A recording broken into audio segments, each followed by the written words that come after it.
Assalamualaikum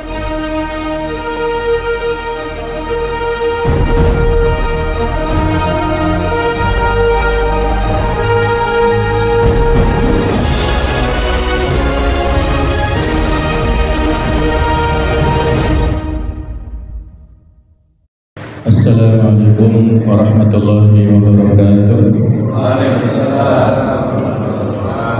Alhamdulillah, alhamdulillahilladzi hadana subul salam wa afhamana bi syari'atin nabiyil karim wa arsyadana ila dinil qawim.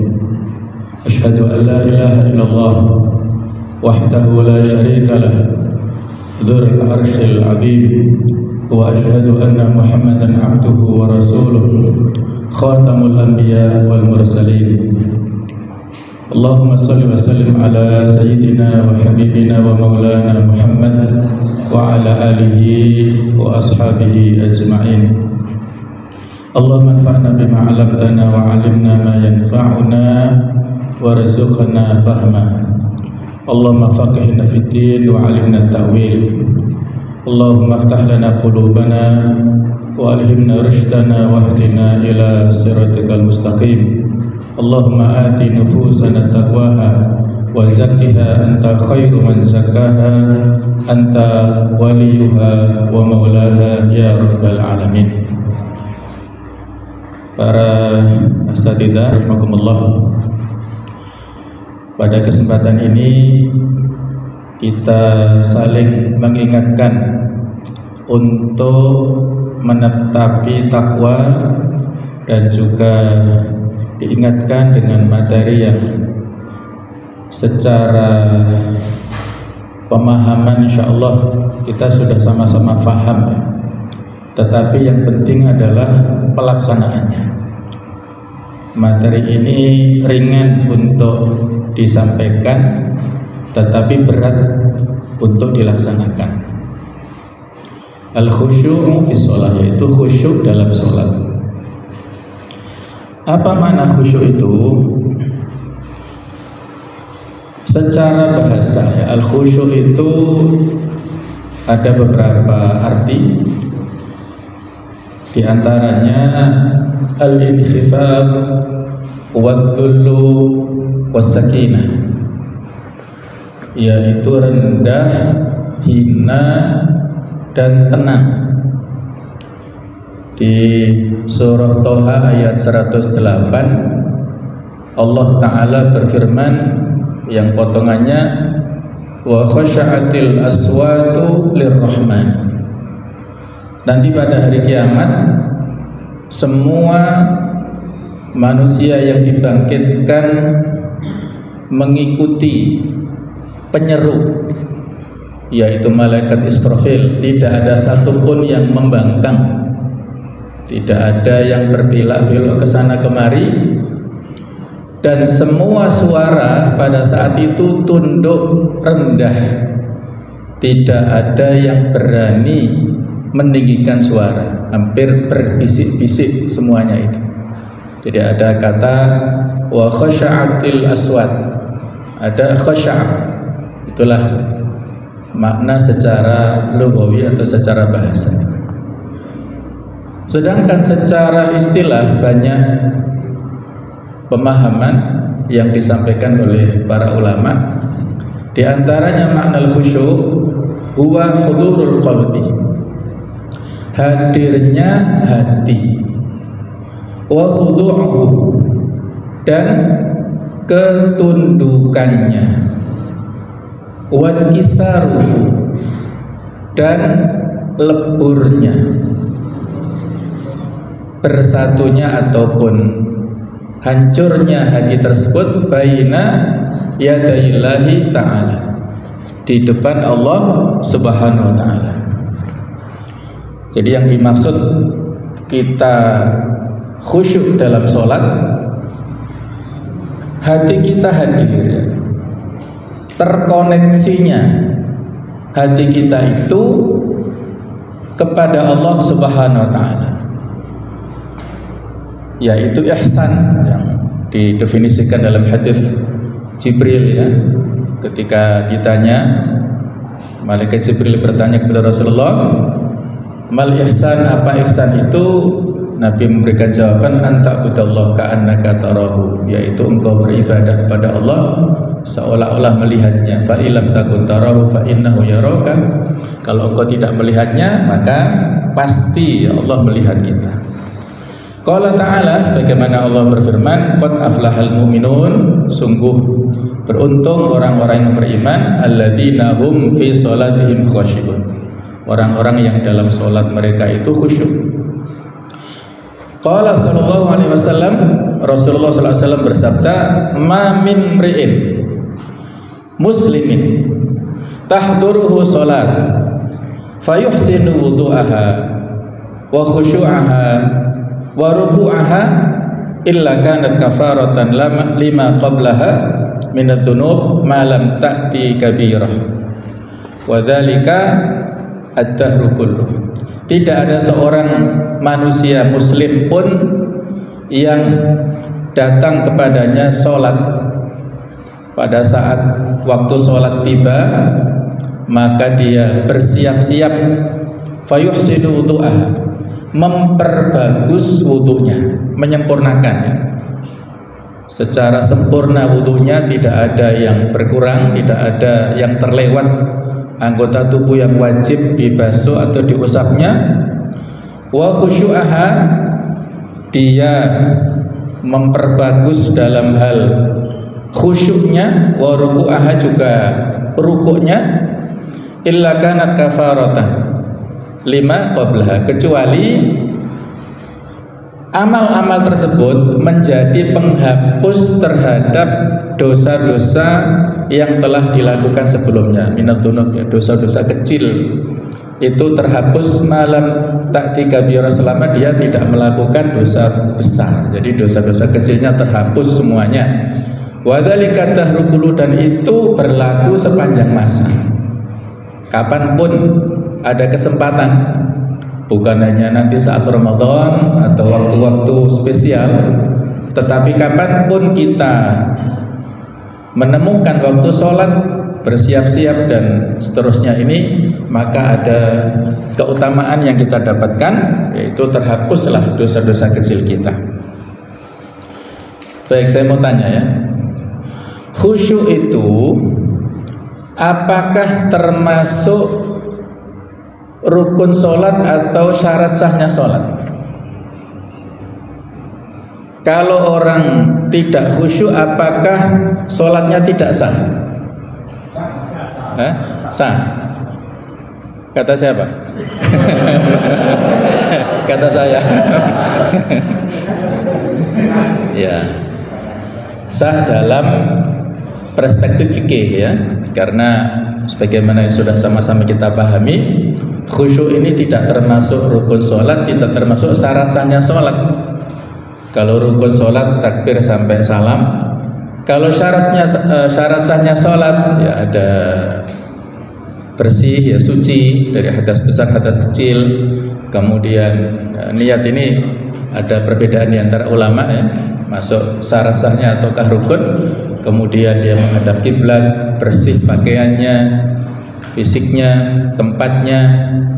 Kalau orang sholat tidak khusyuk, maka pahala sholatnya yang berkurang, bukan sholatnya batal, tapi pahalanya berkurang. Ya, seperti kiasnya itu orang yang puasa namun dia ghibah, ngerasani, kan secara fikih tidak masuk dalam hal pembatal secara langsung ya, walaupun ada khilafiyah, perbedaan ya di dalam ulama di sini, tapi di sini adalah syarat, termasuk kaitannya dengan batin ya.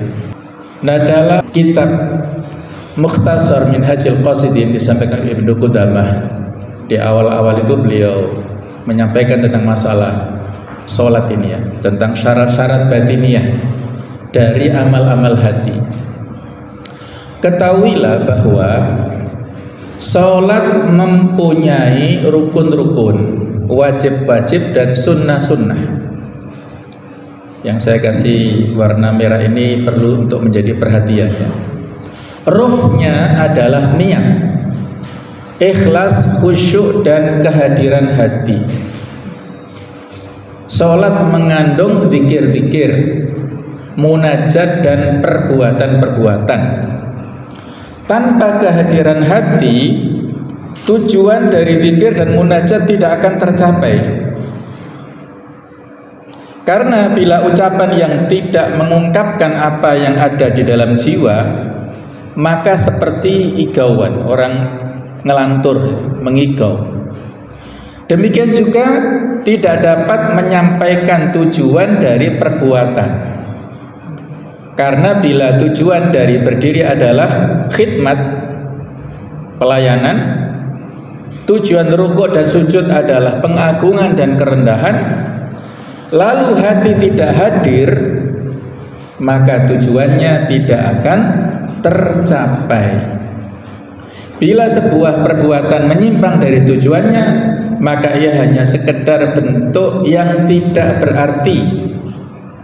Ini dalilnya walaupun dalam konteks kurban ya, Afan, tetapi bisa dikiaskan dalam bentuk ibadah-ibadah atau yang lain. Allah Ta'ala berfirman, lan yanalallahu luhumuha, tidak akan sampai kepada Allah daging hewan kurban, wala dima'uha, dan juga darah-darahnya, tidak akan sampai kepada Allah Ta'ala.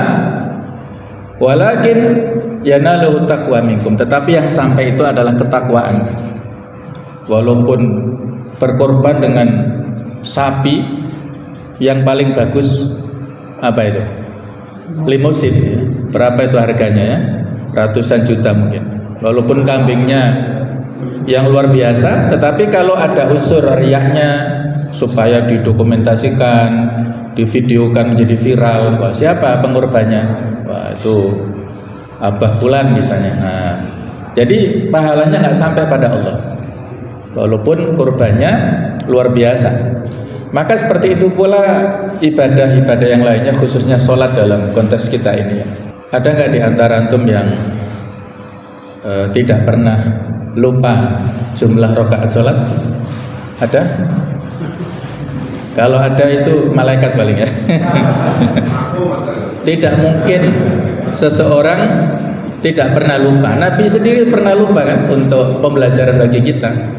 Sholat yang harusnya beliau lakukan 4 rakaat, ternyata 2 rakaat beliau salam, sehingga ketika salam ada sahabat yang bertanya, apakah sholat kita dikosor Rasulullah? Enggak, tapi tadi hanya 2, maka Nabi langsung berdiri dan diakhiri dengan sujud sahwi sebelum salam. Jadi Nabi pun juga lupa jumlah rakaatnya. Kemudian juga ya, kalau kita kebetulan jadi imam ya, lupa-lupa ya, yang harusnya al-kafirun bolak-balik, wala a'budu ma ta'budu bolak-balik, sampai makmumnya lakum dinukum waliyatin, supaya segera rukuk. Nah, itu contoh banyak kita yang lupa. Ada nggak di antara antum yang saat berdiri baca tasyahud? Karena refleks saat berdiri kok ini belum kok tasyahud padahal berdiri. Mungkin ada, nggak perlu ngaku ya. Ya, itulah manusiawinya kita ya, insyaallah. Maka di sini perlu terkoneksinya ya, terkoneksinya hati kita pada saat mulai, bahkan sebelum takbiratul ihram sampai salam ya. Nah, ini ada beberapa hadis yang menjadi himbauan dan juga peringatannya. Di antaranya hadis sahih riwayat Abu Dawud, innar rajula la yansarifu wa ma kutiba lahu illa usyru sholatihi. Sesungguhnya ada seseorang yang selesai, benar-benar selesai melaksanakan sholat, namun tidak dituliskan dari ibadah sholatnya itu melainkan hanya 1/10 saja. Kemudian ada yang tus'uha atau 1/9-nya, kemudian thumunuha, ada yang 1/8, subuhuha ada yang 1/7, ada yang sudusuha ada yang 1/6, ada khumusuha yang 1/5, ada rubuha 1/4-nya, ada yang thuluthuha sepertiga, dan ada yang setengahnya. Jadi sholat, dan insya Allah dari sisi kewajiban juga sudah gugur secara zahir, tetapi pahalanya belum tentu. Ada klasifikasi di sini yang mana kalau kita amati lebih jeli, kira-kira yang lebih dari setengah di sini ada nggak? Kan nggak disebutkan di sini ya. Jadi berarti ada tantangan yang berat untuk diterimanya sholat kita itu melebihi daripada setengahnya. Ini tantangan bagi kita semuanya. Ada lagi, nah ini lebih berat lagi. Ada 3 golongan yang sholatnya tidak terlaporkan, artinya ditolak, tidak diterima. Salah satu la tartafi'u sholatuhum, ada yang menyebutkan la turfa'u sholatuhum. Ada 3 golongan yang sholatnya tidak terangkat, fauqa ru'usihim, di atas kepala mereka, shibron, walaupun hanya sejengkal saja, tidak diangkat, tidak dilaporkan. Yang pertama, rajulun amma qauman wa hum lahu karihun, seseorang yang mengimami satu kaum sementara mereka benci kepadanya. Benci di sini dengan alasan syar'i, bukan sentimen, bukan alasan secara urusan pribadi, tapi alasan syar'i.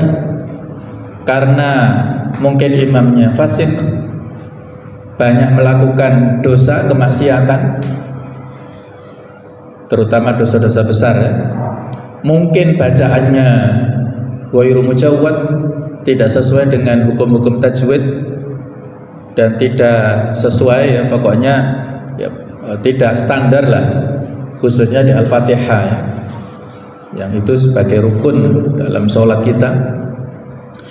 Atau di sini para ulama mengkiaskan mengimami secara umum, bukan hanya dalam sholat, tapi imam di skala pemerintahan atau skala sosial dan lain-lainnya. Jangan sampai kita diamanahi sebagai pemimpin tetapi dibenci oleh masyarakatnya. Ada mungkin di antara antum ketua RT, ketua RW, hati-hati ya. Mungkin perlu ada semacam testimoni ataupun survei atau apa ya. Barangkali ada yang komplain atau ada yang kurang bisa kita berikan pelayanan, nah, mohon disampaikan supaya sholat kita aman. Ini kan resiko ya. Kalau kita menjadi pemimpin yang dibenci, resikonya ke sholat. Ini juga sekaligus dalil keterkaitan antara ibadah mahdhah dan ibadah sosial. Nggak terpisah. Ibadah mahdhah hablum minallah, ibadah sosial hablum minan nas, itu terkait. Kalau ibadah mahdhahnya beres, ibadah sosialnya tidak beres. Nah, seperti ini. Kalau ibadah sosialnya beres, ibadah mahdhah, apalagi ya, urusan dengan Allah tidak beres. Yang kedua, wa mra'atun batat wa zawjuha 'alaiha sakhit. Seorang istri yang tidur bermalam sementara suaminya marah kepadanya karena tidak diberi pelayanan, tidak diberi sambutan yang baik oleh istrinya, sehingga semalaman suaminya tidak ridho, walaupun istrinya ini bangun sholat malam, baca surat-surat, baca Al-Quran ya, zikir-zikir, ini ya dalam tanda kutip percuma karena dia tidak diridhoi oleh suaminya. Yang ketiga, wa akhwani mutasorimani, 2 orang saudara, bisa sahabat juga, yang saling mendiamkan, memutuskan hubungan, jadi tidak berkomunikasi ya. Yang toleransinya hanya 3 hari saja, tidak boleh lebih dari itu. Yang paling awal meminta maaf yang paling bagus. Ada lagi ini ya, orang yang usia 60 tahun. Jadi dia sholat selama 60 tahun, artinya berarti umurnya harus lebih ya, mungkin umurnya 70 karena dia sholat sejak balik misalnya 10 tahun. terus dia sekarang usia 70 tahun, tetapi sholatnya nggak diterima. Ini kan sesuatu yang sangat disayangkan. Innar rajula la yusalli sittina sanah wa ma tuqbalu lahu sholatun. Sesungguhnya benar-benar ada seorang yang telah mengerjakan sholat selama 60 tahun, namun tidak ada satupun sholat yang diterima. Ini kalau kita amati, sholatun kan merupakan isim nakirah ya. Biasanya isim nakirah ini menunjukkan betul-betul satu ya, sholatun wahidatun, tidak diterima satu sholat pun dari orang ini. La'allahu yutimur ruku', boleh jadi orang ini menyempurnakan ruku, wala yutimmu sujud, tetapi tidak menyempurnakan sujudnya. Rukunya sudah benar, sujudnya yang tidak sempurna, tidak sujud di atas 7 anggota tubuhnya itu. Wa yutimmu sujud wala yutimmu ruku', dia sempurna sujudnya tetapi tidak sempurna rukunya. Misalnya menaruh telapak tangan di bawah lutut, itu kan nggak sempurna. Jadi dia mengejar simetris atau lurusnya punggung karena tangannya kepanjangan ya, dia orang panjang tangan maka melebihi lututnya, itu tidak sempurna berarti ya. Harusnya tetap ditaruh di lutut dengan tangan yang agak tidak lurus, nggak masalah. Lurusnya tangan itu bukan jadi standar, yang penting punggungnya sama tangannya ini, pergelangannya di atas lutut ini. Nah, itulah peringatan ya, ini hadis yang derajatnya hasan. Nah, ini materi kita khusyuk, al-khusyuk fi shalah. Ada beberapa poin yang akan kita bahas tentang urgensi khusyuk dalam sholat, kemudian ayat-ayat Quran tentang khusyuk, hadis-hadis tentang khusyuk, kemudian namuzaj min khusyu'il ulama, contoh tentang khusyuknya para ulama, kemudian dzammu tarkil khusyuk, celaan orang yang tidak khusyuk, awamilul khusyuk fi shalah, faktor-faktor yang menjadikan kita khusyuk dalam sholat, baik itu iddatul dzat, persiapan secara ruhiyah, ataupun iddatul jasad, persiapan secara fisik. Nah, tentang urgensi khusyuk dalam sholat ada 3 poin. Yang pertama, al-khusyuk mir'atul abdi kharijah shalah. Khusyuk itu sebagai cerminan seorang hamba di luar sholat. Ini keterangannya. Jadi orang ini khusyuknya dalam sholat itu sebagai standar parameter kebaikan orang ini di luar sholat. Kalau dalam sholatnya itu bagus, insya Allah akan tercermin aplikasinya itu di luar sholat. Khusyuk dalam sholat adalah sebuah ketundukan hati dalam zikir dan konsentrasi hati untuk taat. Maka ia menentukan nataij atau hasil-hasil di luar sholat. Oleh karena itulah Allah memberi jaminan kebahagiaan bagi mukmin yang khusyuk dalam sholatnya, yang ayatnya sudah kita baca tadi. Begitu juga iqamatus sholat, yang sebenarnya akan menjadi kendali diri sehingga jauh dari tindakan keji dan mungkar. Wa aqimis sholat, dan tegakkanlah sholat. Allah tidak memerintahkan wasolli semata-mata, tetapi wa aqimis sholat, atau kalau jamaah wa aqimus sholat, tegakkanlah sholat. Inna sholata tanha 'anil fahsya' wal munkar, sesungguhnya sholat itu dampaknya bisa mencegah dari perbuatan keji dan mungkar. Wala dzikrullahi akbar, dan pasti zikir kepada Allah itu adalah yang lebih besar. Wallahu ya'lamu ma tasnaun, Allah mengetahui apa yang kalian kerjakan. Jadi inilah dampak sholat ya, bukan definisi sholat, ada pengertian parsial. Jadi diantara tafsirnya yang salah dalam menyampaikan ayat-ayat seperti ini yang menyesatkan ya, itu ya tafsir birra'yi, tafsir secara logika yang madmum, yang tercela. Oh, ternyata ada fikra-fikra jahiliyah yang begitu, yang harus diwaspadai, jangan sampai diikuti ya. Jadi menafsirkan seperti ini definisi sholat itu. Jadi di sini diartikan definisi. Sesungguhnya sholat itu definisinya, pengertiannya adalah mencegah perbuatan keji dan mungkar. Kalau sudah dakwah ya sudah selesai, tidak perlu sholat, tidak perlu takbir, mulai takbir ihram sampai salam itu nggak perlu. Kita ini masih dalam fase Mekah, belum ada kewajiban sholat. Padahal Isra Mi'raj kan juga di fase Mekah ya. Nah, maksudnya di awal-awal ya, sehingga belum ada kewajiban sholat. Nah, itu ya fikroh-fikroh yang perlu kita waspadai. Kalau ini maksudnya adalah dampaknya sholat itu, kalau yang benar maka dampaknya bisa membuat orang yang sholat berhenti dari perbuatan keji dan mungkar.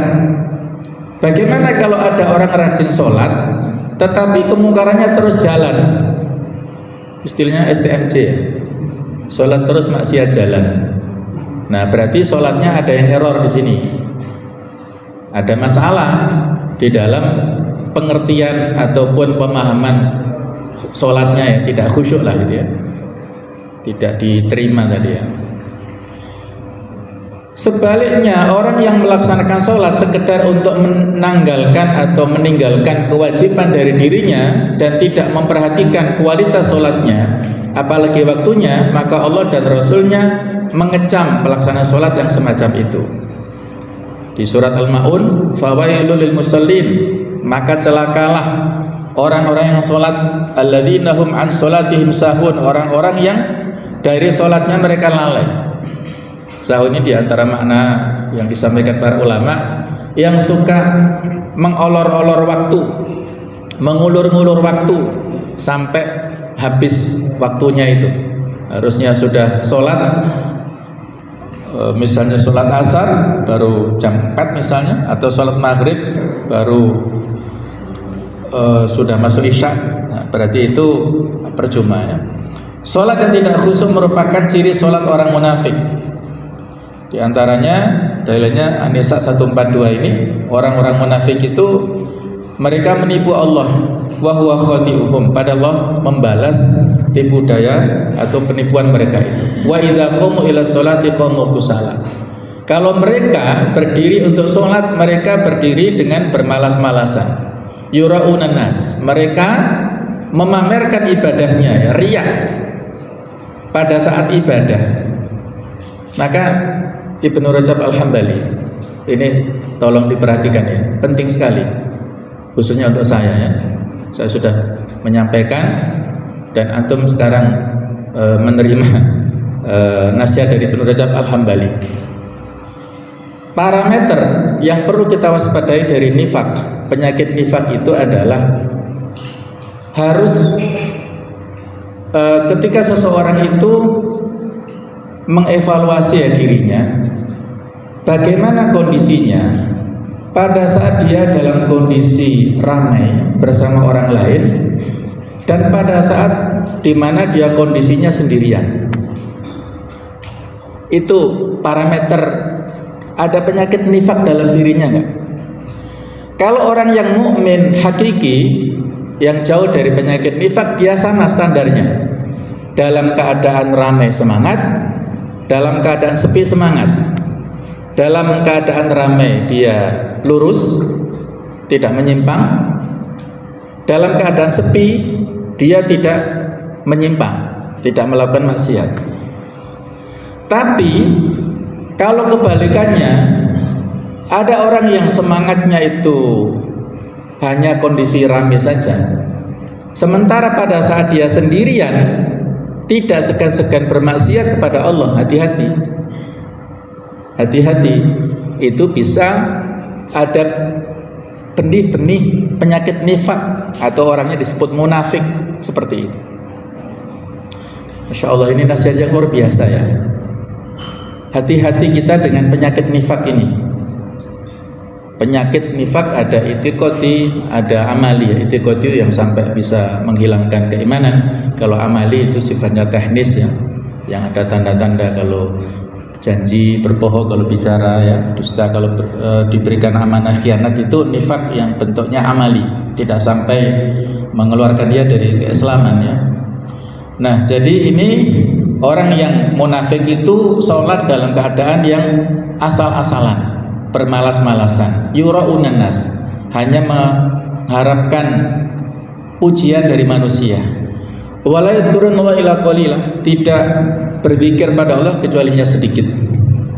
Kemudian hadis Nabawi disebutkan tilka sholatul munafiq, itulah sholat orang munafik. Ya jelisu yarkubu syamsa, ia duduk-duduk menunggu matahari. Idza kanat baina qarnay syaiton, kalau sampai ketika berada di antara dua tanduk setan. Qama fanaqaraha arba'an la yadhkurullah fiha illa qalila. Jadi dia berdiri kemudian mematok 4 kali, ia tidak mengingat Allah kecuali sedikit. Jadi kalau di antara dua tanduk setan ini, ya pada saat waktu kita dilarang sholat ya, pada saat matahari terbit ataupun saat matahari terbenam ini, itu baina qarna syaitan. Baik, kemudian adamul khusyuk musibatul mukmin. Tidak khusyuk itu merupakan musibah bagi seorang mukmin. Hilangnya kekhusyukan adalah bencana bagi seorang mukmin. Hilangnya kekhusyukan dalam sholat itu merupakan musibah besar bagi seorang mukmin. Ini bisa memberi pengaruh buruk terhadap pelaksanaan agamanya. Karena sholat adalah tiang penyangga tegaknya agama, maka Rasulullah SAW berlindung kepada Allah, ya Allah, aku berlindung kepadamu dari ilmu yang tidak bermanfaat, hati yang tidak khusyuk, jiwa yang tidak puas, mata yang tidak menangis, dan doa yang tidak diibajahi, tidak diijabahi. Allahumma inni a'udzubika min ilmin la yanfa, wa qalbin la yakhsha, wa nafsin la tashba, wa ainin la tadma, wa du'ain la yustajabulah. Ini doa-doa yang diucapkan beliau ya. Beliau saja yang manusia yang paling mulia ya, memohon dari hati yang tidak khusyuk, yang tidak tunduk, tidak punya rasa takut, tidak punya ketawaduan, tidak punya rasa kehinaan ya. Kemudian jiwa yang tidak puas, yang tidak qanaah, dan seterusnya. Inilah ya. Jadi kalau kita kehilangan rasa khusyuk, ini musibah bagi kita semuanya. Kemudian poin ketiga tentang urgensi khusyuk dalam sholat, al khusyuk qimmatu mujahadatil mu'min. Khusyuk ini merupakan puncak daripada kesungguhan, optimalisasi mujahadah daripada seorang mukmin dalam ibadahnya. Hanya dimiliki oleh orang mukmin yang selalu bersungguh-sungguh dalam muraqabatullah. Khusyuk bersumber dari dalam hati yang memiliki iman yang kuat dan sehat. Maka khusyuk tidak dapat dibuat-buat atau direkayasa oleh orang yang imannya lemah. Pernah ada seorang laki-laki berpura-pura khusyuk di depan Umar bin Khattab. Beliau menegurnya, hai pemilik leher, angkatlah lehermu. Khusyuk itu tidak berada di leher, namun berada di hati. Coba diperhatikan kalimat Umar bin Khattab ya. Khusyuk tidak berada di leher, namun berada di hati. Bukan di tangan ya, bukan di ucapan, bukan di secara fisik ya, tapi dalam hati kita. Maka ini kan faktor, barangkali faktor kebiasaan ya, yang antara satu dan yang lain itu berbeda ya. Saya ketika melihat orang yang sholat seperti itu ya, mulainya lama, bahkan ada yang sampai ketika imamnya sudah rukuk dia belum berhasil nyetater tadi ya, belum berhasil on ya. Saya berpikir, terus kalau misalnya ada gangguan di rakaat kedua itu sebelum salam, ada gangguan, berani nggak dia memulai takbiratul ihram lagi? Mungkin kalau antum punya, barangkali ya kan, kita nggak tahu ya kan, antum punya latar belakang beda-beda, barangkali dulu ada ilmu yang seperti itu ya, monggo disampaikan apa kira-kira apa alasannya ya, Allah alam ya. Mudah-mudahan ya tidak seperti itulah ya. Para sahabat juga dalam hal khusyuk nanti kita sebutkan ya, tidak sampai seperti itu. Baik, kemudian kita lanjutkan ayat-ayat Al-Quran tentang masalah khusyuk. Tadi sudah kita sebutkan sebagian. Kemudian Allah Ta'ala berfirman, wasta'inu bisabri wassalah wa innaha lakabiratun illal khasyiin alladzina yadhunnuna annahum mulaqu rabbihim wa annahum ilaihi raji'un. Kemudian qad aflahal mu'minun alladzina hum fi sholatihim khasyi'un, sudah kita baca tadi. Hafidhu ala sholawati was sholatil wusta, peliharalah semua sholat, khususnya sholat wusta, sholat pertengahan. Para ulama beda pendapat, di antaranya adalah sholat asar, karena sholat asar ini berat. Wa qumu lillahi qanitin, berdirilah untuk Allah dalam sholatmu dengan khusyuk. Mujahid berkata, di antara bentuk kunut adalah tunduk. Khusyuk menundukkan pandangan dan merendahkan karena takut kepada Allah. Kemudian al-insyirah wa idza faragta fansab wa ila rabbika farghab. Ini Mujahid berkata, kalau kamu selesai dari urusan dunia, segeralah melakukan sholat. Jadikan niat dan keinginanmu hanya kepada Allah Subhanahu wa ta'ala. Kemudian beberapa hadis tentang khusyuk banyak sekali. Di antaranya ada hadis yang diceritakan oleh Anas bin Malik bahwasanya Nabi sallallahu alaihi wasallam bersabda, "Udhkurul mauta fi sholati." Ingatlah akan kematian dalam salatmu. Fa innar rajula idza dzakaral maut fi sholatihi la hariyun an yuhsina sholatahu. Kalau seseorang mengingat mati dalam salatnya, tentu lebih mungkin bisa memperbagus sholatnya. Wasalli sholata rajulin, jadi artinya sholatlah sebagaimana sholatnya. Maksudnya tidak bisa melakukan sholat yang selain itu. Wa iyyaka wa kullu amrin yu'tadar minhu, dan jauhilah, hati-hatilah kamu dari apa yang membuatmu meminta ampunan darinya. Jadi dari kesalahan atau maksiat yang harus kamu bertaubat darinya, ya. Jadi intinya di sini, di antara faktor yang bisa membuat kita khusyuk adalah mengingat kematian pada saat sholat kita, ya. Ad-Daqaq mengatakan, man aktsara dzikral mauti ukrima bi thalathin. Barang siapa yang memperbanyak ingat mati, maka dia diberikan kemuliaan 3 hal atau 3 faktor. Yang pertama, ta'jilut taubah, dia mensegerakan taubatnya. Kemudian yang kedua, wa qana'atil qalbi, dia memiliki kepuasan batin, ya, dalam hatinya, dalam hal rizkinya. Yang ketiga, wa nasyatil ibadah, dia semangat dalam ibadah. Kebalikannya, man nasiya dzikral maut, maka dia diberikan kesengsaraan ataupun kehinaan dengan 3 hal.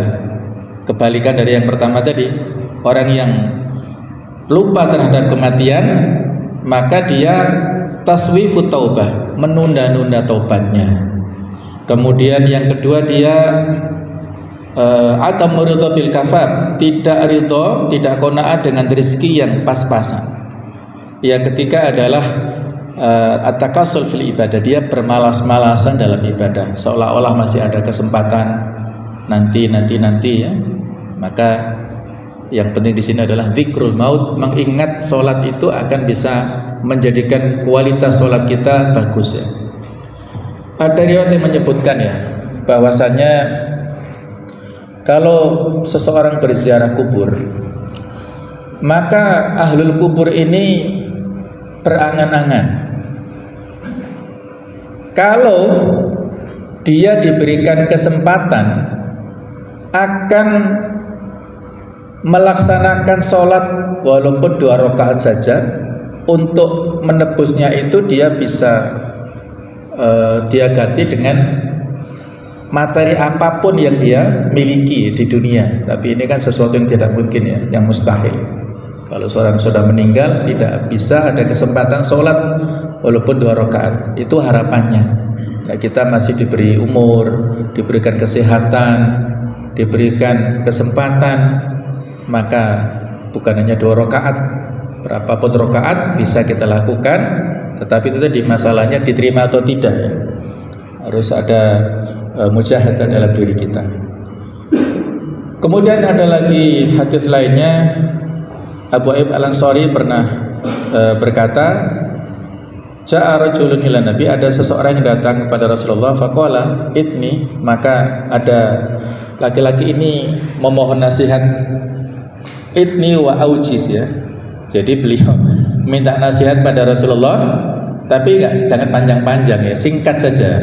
Ini sudah minta nasihat tapi aujiz ya, minta nasihatnya pendek saja. Maka Nabi memberi nasihat, idza kumta fi sholatik, kalau kamu berdiri melaksanakan sholat, fasolli sholata muwaddi, maka sholatlah seperti sholat terakhir. Wala tukallim bikalamin ta'tadiru minhu ghadan ya. Janganlah mengatakan sesuatu yang membuatmu minta maaf karenanya ya. Jangan asal bicara saja, harus hati-hati. Wajma' al-iyasa mimma fi yadin nas, dan kamu jangan berobsesi untuk mendapatkan sesuatu yang ada di tangan manusia. Jadi harus zuhud ya, pada sesuatu yang dimiliki oleh orang lain. Jangan punya ambisi untuk mendapatkannya.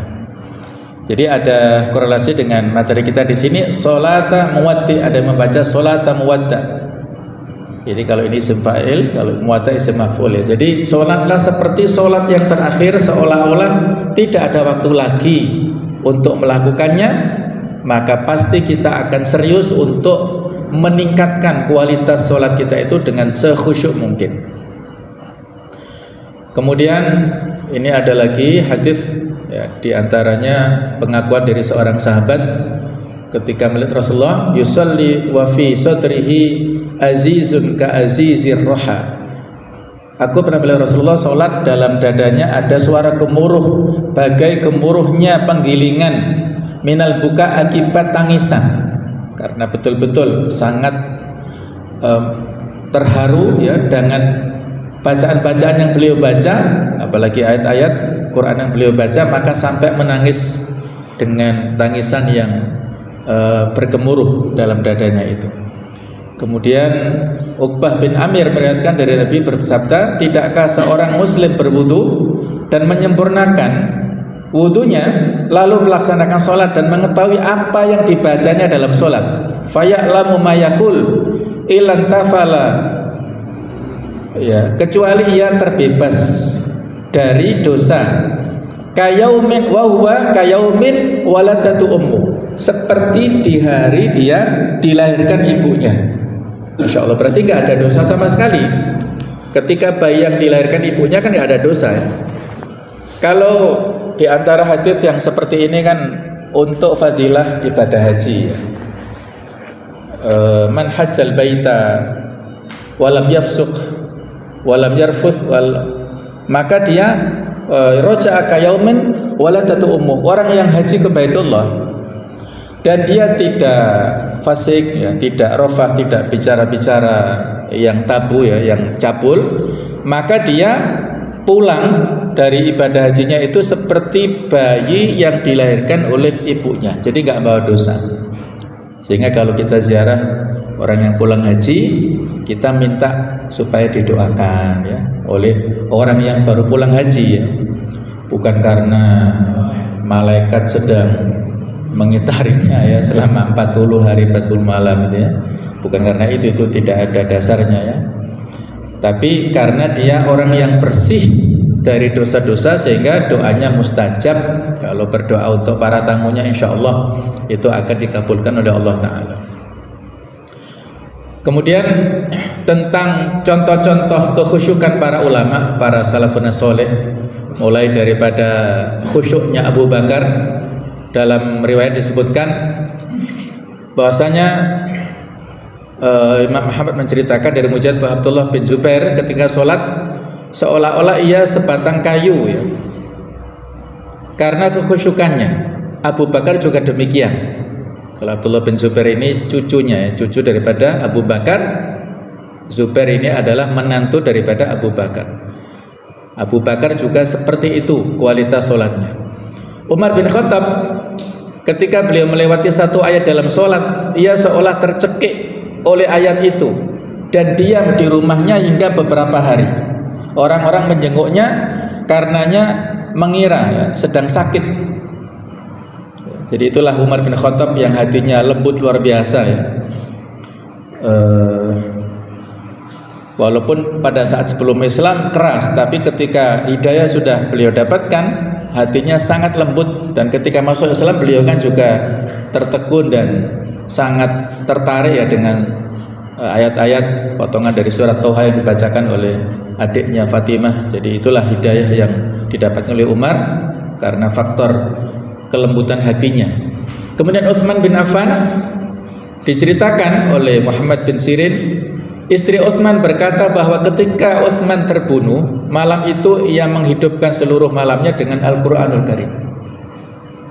Kemudian Ali bin Abi Thalib, ketika waktu sholat tiba, beliau begitu terguncang dan wajahnya pucat. Ada yang bertanya, ada apa dengan dirimu wahai Amirul Mukminin? Beliau menjawab, karena waktu amanah telah datang. Amanah yang disampaikan kepada langit, bumi dan gunung, lalu mereka sanggup memikulnya dan aku sanggup. Mungkin ini ada yang kurang ya. Mereka tidak sanggup memikulnya, tetapi diserahkan kepada manusia. Di akhir-akhir surat Al-Ahzab Allah mengatakan, inna aradnal amanata 'ala samawati wal ardi wal jibal. Sesungguhnya kami menawarkan amanah kepada langit, kepada bumi, kepada gunung-gunung, fa abaina yahmilnaha. Mereka enggan memikulnya, wa ashfaqna minha, merasa berat, wa hamalahal insan, dan dipikul amanah itu oleh manusia, innahu kana dzaluman jahula. Sesungguhnya manusia itu sangat dolim dan sangat bodoh. Kemudian cucunya ini Ali Zainal Abidin bin Husain bin Ali, beliau menceritakan pernah berwudu, wajahnya berubah dan menjadi pucat, dan ketika sholat beliau menjadi ketakutan. Ketika ditanya tentang hal itu, beliau mengatakan, tahukah anda di hadapan siapa anda berdiri? Jadi, kalau kita disuruh menghadap presiden saja grogi ya, apalagi di sini pencipta presiden itu Allah Al-Khaliq, maka di sini pucat pasi, ketakutan. Nah, kurang lebih seperti itulah penghayatan dari para generasi pendahulu. Nah, ini ada nasihat ya dari Hatim Al-Asam.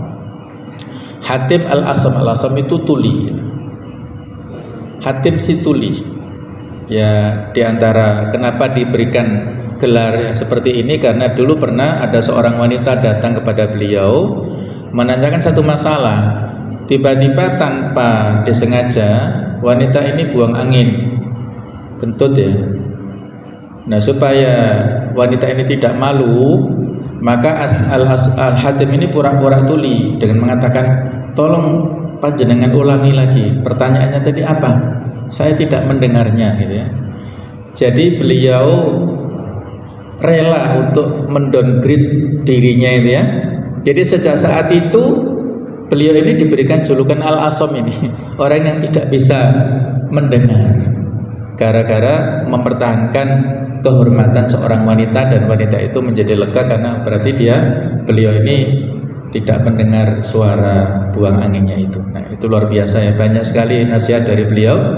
Syakik ini guru daripada Hatim ya. Syakik ini murid daripada Ibrahim bin Adham. Ibrahim bin Adham punya murid Syakik, dan di antara muridnya ini Hatim ini. Seseorang melihat Hatim Al-Asam berdiri memberi nasihat kepada orang lain. Orang itu berkata, Hatim, aku melihatmu memberi nasihat orang lain. Apakah kamu bisa sholat dengan baik? Ya, bagaimana kamu sholat? Aku berdiri karena perintah Allah. Aku berjalan dengan tenang. Aku masuk masjid dengan penuh wibawa. Aku bertakbir dengan mengagungkan Allah. Aku membaca ayat dengan tartil. Aku duduk tasyahud dengan sempurna. Aku mengucapkan salam karena sunnah dan memasrahkan sholatku kepada Rabbku. Kemudian aku memelihara sholat di hari-hari sepanjang hidupku. Aku kembali sambil mencaci diriku sendiri. Maksudnya tidak ada sifat ujub sama sekali ya. Beliau senantiasa bersuudzon pada dirinya ya. Aku takut kiranya sholatku tidak diterima. Aku berharap kiranya sholatku diterima. Jadi ada roja, ada khauf, ada roja. Jadi aku berada di antara harap dan takut. Aku berterima kasih kepada orang yang mengajarkanku dan mengajarkan kepada orang yang bertanya. Dan aku memuji Tuhanku yang memberi hidayah kepadaku. Muhammad bin Yusuf berkata, orang seperti kamu ini berhak untuk memberi nasihat. Ini di antara nasihat Hatib ya. Likulli syai'in zinatun. Setiap segala sesuatu ada hiasan. Wa zinatul ibadatil khauf. Hiasan ibadah itu adalah rasa takut. Wa alamatul khaufi kisarul amal. Dan tanda seorang punya rasa takut adalah terbatasnya angan-angan ya. Pendeknya angan-angan, tidak panjang angan-angan. Baik, nah kemudian ada lagi di antara contoh kekhusyukan salafus saleh, yaitu Ibnu Zubair sholat ia seperti kayu. Kemudian Thabit Al-Banani berkata, aku pernah melihat Ibnu Zubair sedang sholat di belakang makom Ibrahim maksudnya, ia seperti kayu yang disandarkan, tidak bergerak sama sekali. Kemudian Ma'mar muadzinnya Salman At-Tamimi berkata, Salman sholat isya di sampingku, lalu aku mendengarnya membaca Tabarakalladzi biyadihil mulku. Ketika sampai pada ayat ini, falamma ra'au zulfatan siyat wujuhul ladzina kafaru, yang mengulang-ulang ayat tersebut sampai orang-orang yang berada di masjid ketakutan dan mereka pun bubar, aku pun juga keluar meninggalkannya.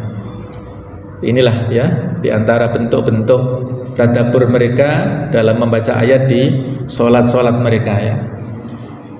Kemudian lanjutannya adalah dzammu tarkil khusyuk, celaan kepada orang yang tidak khusyuk. Ada kecaman ya. Sifat seorang mukmin adalah khusyuk dalam sholat, sementara orang yang lalai dan tidak bisa khusyuk dalam sholatnya seperti sifat orang-orang munafik yang tadi sudah kita singgung tadi. Dalam kondisi apapun mereka tidak melakukan sholat selain bermalas-malasan karena tidak ada pahala yang mereka harapkan dan tidak ada yang mereka takutkan. Maka dengan sholat itu mereka hanya ingin menampakkan sebagai orang Islam dan demi kepentingan dunia semata. Yang mirip seperti orang munafik yaitu orang-orang Khawarij. Mereka performanya luar biasa, tetapi sebenarnya ya batinnya kosong. Rasulullah mengingatkan orang yang nampak tidak khusyuk dalam sholatnya, bahkan menyuruh orang itu untuk mengulanginya.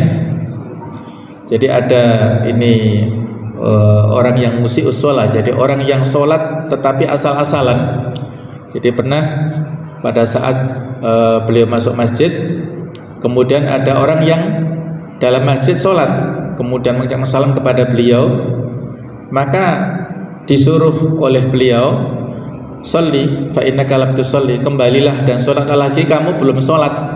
Maka orang itu pun sholat lalu mengucapkan salam kepada Rasulullah dan beliau kembali lagi ya, disuruh untuk sholat lagi sampai 3 kali, sampai beliau ditanya bagaimana ya yang sebenarnya itu ya, aku tidak bisa lebih baik dari itu. Maka beliau mengajarkan, apabila kamu hendak sholat maka bertakbirlah, lalu bacalah apa yang mudah dari Al-Quran, kemudian rukuklah sampai kamu benar-benar tenang dalam rukuk, kemudian angkatlah sampai tegak berdiri, lalu sujudlah sampai tenang dalam sujud, kemudian bangunlah sampai kamu tenang dalam duduk, kemudian sujudlah sampai kamu tenang dalam sujud.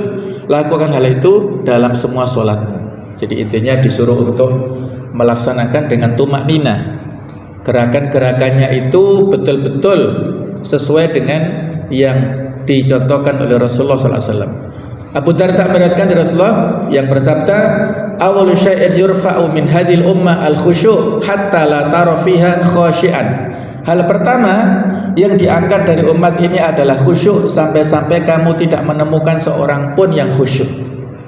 Kemudian Talq bin Ali Al-Hanafi berkata, Rasulullah bersabda, la yadurullahu sholata 'abdin la yuqimu fiha sulbahu baina ruku'iha wa sujudiha. Allah tidak akan melihat salah seorang hamba yang tidak tegak tulang sulbinya antara rukuk dan sujudnya.